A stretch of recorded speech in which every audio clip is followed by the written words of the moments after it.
Today we're going to book read Gupo by Lualhati Bautista.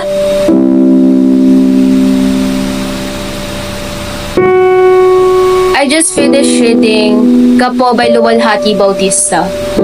And honestly, I feel anger, sadness, and frustration. The novel doesn't just tell us a story, but expose the painful truth of our history. Our home country became a playground for the foreigners, while our people suffered in the background. Michael Taylor Jr., the main character, is the perfect symbol of what Gupo represents. He looks American, but he's Filipino by heart.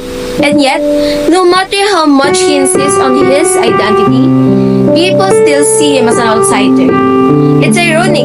It made me think, how often do we as a Filipinos struggle with our own identity? How often do we crave validations from those who once oppressed us?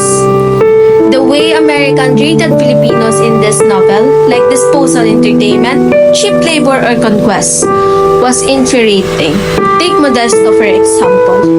He worked hard at the American base but was still looked down on, called a young bird. Imagine being humiliated every day just because of your race. And what happened to him in the end? He was killed, and justice was never served. It makes me wonder how many stories like this have been buried in history. Then there's Magdalena. She's just one of many Filipinos women who happened that love with an American soldier will be her way out. But in the end, she was just left alone, pregnant and abandoned.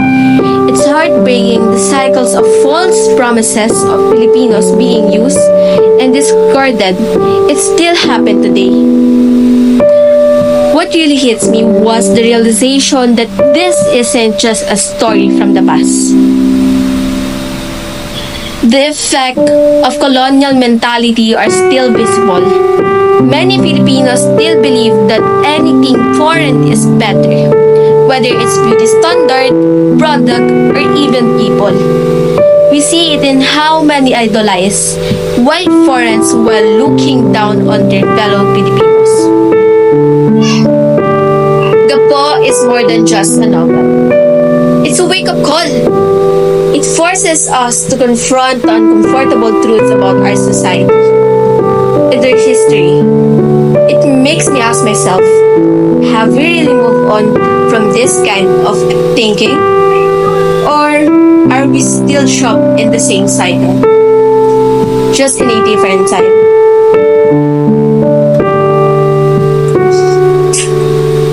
Lualhati Bautista wrote this in 1980, but its message is still painful, relevant today.